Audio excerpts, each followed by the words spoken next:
Subscribe to our YouTube channel and press the bell icon to get the latest updates. On November 13th, the US House of Representatives conducted its first impeachment inquiry against President Donald Trump.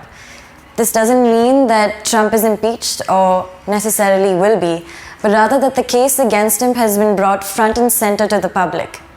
It all began last month when an anonymous whistleblower complained about a phone call exchange between Trump and Ukrainian President Volodymyr Zelensky that took place on 25th July of this year.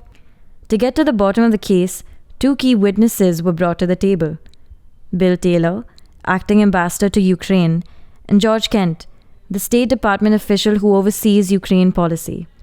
Republicans and Democrats both grilled them with questions, but it would seem the Republicans really had it out for them. Here are 5 quick highlights of the inquiry. Republican Representative John Radcliffe's line of questioning started as quickfire, but ended in a backfire. He first asks Taylor a question about Ukrainian President Zelensky's feeling pressured during the phone call, then retracts the question, then asks for a suspension that eventually causes laughter in the House. So, in this impeachment hearing today, where we impeach presidents for treason or bribery or other high crimes, where is the impeachable offense in that call? Are either of you here today to assert there was an impeachable offense in that call? Shout it out. Anyone? Mr. Ratcliffe, if I can just respond, let me just reiterate that I'm not here. I've got 1 minute left. I know you only got a minute left. I've just got 30 seconds. Please allow the witness. You asked the witness a question. The witness I'll withdraw the question. Let me just make this. And I'm not here to take one side or the other. That's your Ambassador, decision. let me answer this. The Let me ask you this question. general will suspend. Suspend the time. Ambassador please. Taylor, would Suspend you like to time, answer the please. question? Suspend the time, please. I withdrew the question. The gentleman will suspend. We will suspend the clock. Suspend the clock Suspend the at clock. 1 minute, please. Ambassador Taylor, would you like to respond to the question? Mr. Ratcliffe, I would just like to say that I'm not here to do anything having to do with, to decide about impeachment. That is not what either of us are here to do. This is your job. Will you restore, Thank you, Mr. Chairman. Restore time to the clock to 1 minute. No, but you may continue 22 seconds. Fine. Mr. Ambassador, Taylor dropped an information bomb during the hearing that was not mentioned in his earlier testimony.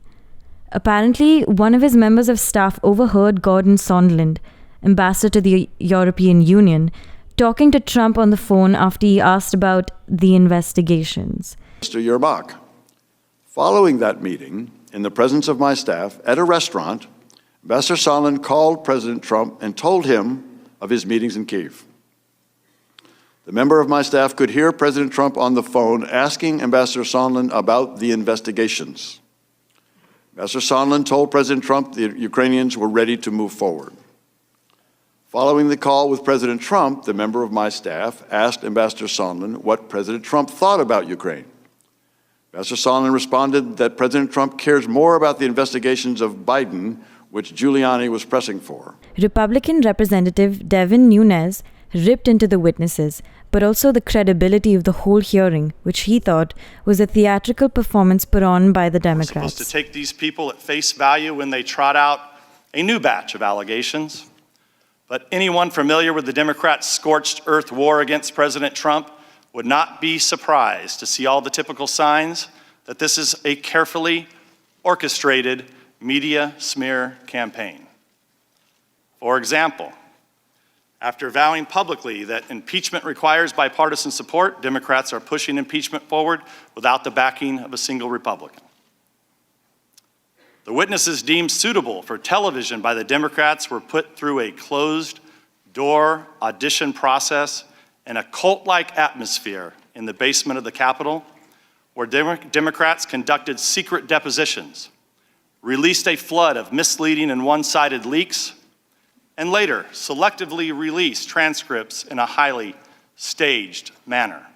President Trump's explosive tweets also found a place in the hearing. The president tweeted multiple times about this hearing, and he put in all caps, "Never Trumpers." Mr. Kent, are you a never Trumper? I am a career non-professional who serves whatever president is duly elected and carries out the foreign policies of that president in the United States, and I've done that for 27 years for 3 Republican presidents and 2 Democrat presidents. Ambassador Taylor, are you a never Trumper? No, sir.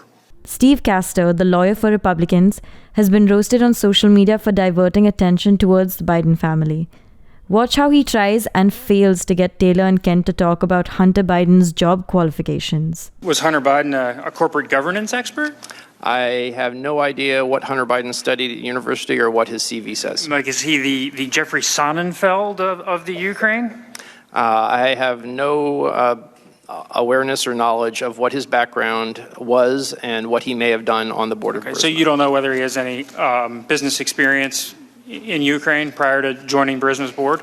I've heard nothing about prior experience. Okay. No. Do you know if he speaks Ukrainian? I do not. Instead of focusing on whether Donald Trump used Ukraine to find dirt on a political rival, the Republicans chose to refocus their attention on the Biden family. What's interesting is that, according to a poll, only a small majority of Americans actually want the impeachment inquiry to be carried forward. This is Krishnankutty reporting for ThePrint. Do subscribe to our YouTube channel for more videos.